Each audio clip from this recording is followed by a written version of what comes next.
पायल एक खुले मिजाज की जिंदा दिल लड़की होती है जिसे उसके पापा ने फुल्ली सेल्फ इंडिपेंडेंट बनने के लिए सब कुछ सिखाया हुआ होता है। एक शाम पायल अपनी बाइक पर सीटी बजाते हुए कॉलेज से घर वापस पहुंचती है, जिसे देखते ही उसकी मम्मी गुस्से में पूरा घर सिर पर उठा लेती है।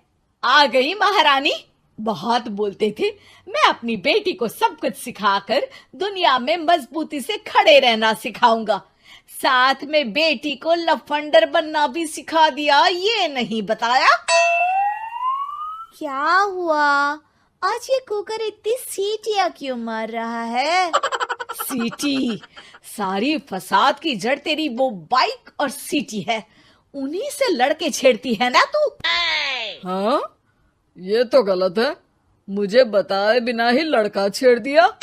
हाय तौबा, ये कैसा पति और बेटी मिले हैं मुझे। अरे मम्मी यार, तुम ओवर एक्टिंग बंद करो। और मैंने कोई लड़का नहीं छेड़ा पापा। शिट यार। अच्छा मम्मी, आप पहले मुझे ये बताओ कि आपको ये सब बेकार बातें बताता कौन है? अच्छा, तूने कोई लड़का नहीं छेड़ा? अरे वही शर्मा आंटी, वही बताती रहती है, पर उसकी खबर तो मैं खुद ले लूंगी। अच्छा मेरी प्यारी बेटी, थक गई होगी ना, जा जाकर आराम कर बेटा। अचानक मम्मी को गर्म से नरम होते देख के पायल और उसके पापा कंफ्यूजन में एक दूसरे को देखने लगते हैं। आंखों से कुछ इशारे होते हैं और पायल वहां से चुपचाप चली जाती है।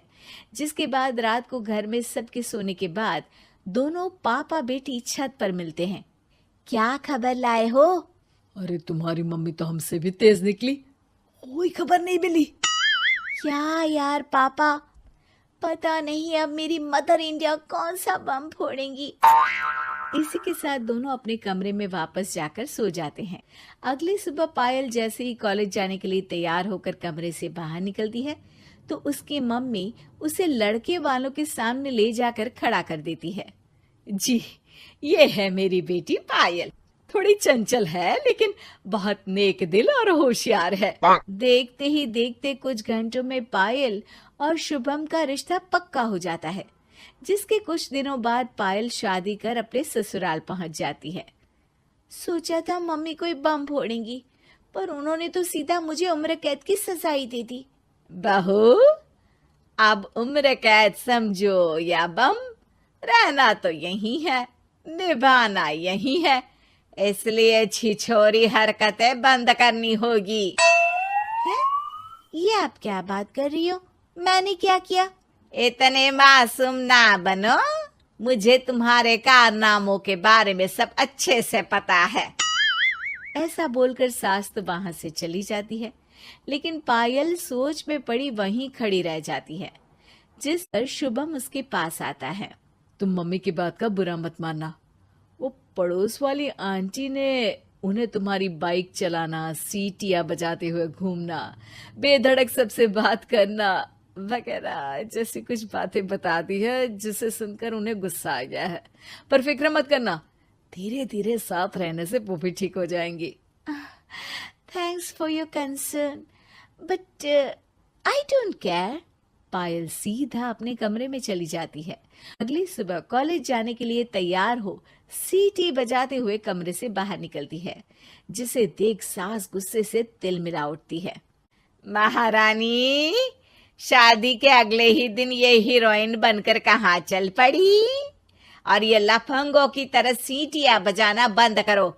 ये हमारा घर है, कोई सड़क नहीं जहाँ तुम आवारागर्दी करती घूमो। मम्मी जी, सीटी बजाने और कंफर्टेबल कपड़े पहनने से लोग कब से आवारा बनने लगे? इसी के साथ सास बहू का युद्ध शुरू होने ही वाला होता है कि शुभम वहां पहुंच जाता है। माँ, उसका कॉलेज है इसलिए ऐसे तैयार हुई है। और पायल, तुम भी माँ को समझने की थोड़ी कोशिश करो ना प्लीज। सिचुएशन संभालकर शुभम और पायल घर से निकल जाते हैं। इसी तरह दिन बीतने लगते हैं, जिससे सास बहू की लड़ाइयों के बीच शुभम पिसता रहता है, लेकिन साथ ही वो दोनों एक दूसरे की आदतों को अपना भी लेती हैं। पर पायल का सीटी बजाना सास को आज भी नागवारा ही होता है। आसमान गिर जाएगा, धरती फट जाएगी, पर इसकी सीटी ना जी ना, कभी बंद नहीं होगी। अरे मम्मी जी, जब आप मेरे कुछ बोले बिना सीटी से ही समझ जाती हो कि मैं क्या बोल रही हूँ, फिर इसे बदलने की क्या जरूरत? यही तो हमारी यूनिकनेस है। पायल की बात से ज्यादा सहमत ना होते हुए भी सास हंस पड़ती है। उसी शाम पूरा परिवार घूमने जाने का प्लान बनाकर घर से निकल जाता है और उनके जाते ही घर में चोर घुस आते हैं और तभी वो सब भी दोबारा घर के अंदर आते हैं बाहर से। क्या यार पायल, एक शाम भी फोन के बिना नहीं रह सकती थी क्या? घर में ही तो फोन है, कहाँ चला जाता? अब जल्दी अंदर जाकर अपना फोन लाओ, मम्मी और मैं यहीं बाहर वेट करते हैं। ज्यादा बोल रहे हो, देखो अब और धीरे काम करूंगी। ऐसा बोलकर पायल घर के अंदर जाती है और बहुत देर तक बाहर निकल कर नहीं आती। अरे ये तो सच में जानबूझकर लेट करने लगी। चल कर देखते हैं ना। दोनों जैसे ही मेन डोर के नजदीक पहुंचते हैं, उन्हें पायल के सीटी बजाने की आवाज सुनाई देती है। हमें लेट करके खुद मजे से बैठी सीटियां बजा रही है। अरे गधे, ये मजा नहीं सजा है, जल्दी से पुलिस को फोन कर। माँ की बातों से कंफ्यूज्ड शुभम उसे देखता ही रहता है। सास खुद ही पुलिस को फोन कर देती है। कुछ देर बाद वो दोनों पुलिस के साथ घर के अंदर जाते हैं तो पायल एक कुर्सी पर बंधी होती है और सास को देखते ही दोबारा सीटी बजाने लगती है। सीटियों की दुकान फिर से शुरू हो गई तू? और क्या इन सबको कह रही है कि चोरा है चोरा है? तुझे कैद किया है, थोड़ा तो तरस खाकर डर हमसे। और प्यार से क्या बोल रहा है इससे? अरे इसके सर पर बंदूक लगा, ठोक दे इसको। अरे चल झूठे, तेरे पास तो हथियार है ही नहीं। सास की बात सुन वहां मौजूद सारे इंसान हैरान रह जाते हैं और पुलिस तुरंत उन चोरों को अरेस्ट कर लेती है। आपको कैसे पता कि इनके पास हथियार नहीं है? अरे सीटी नहीं तो बताया।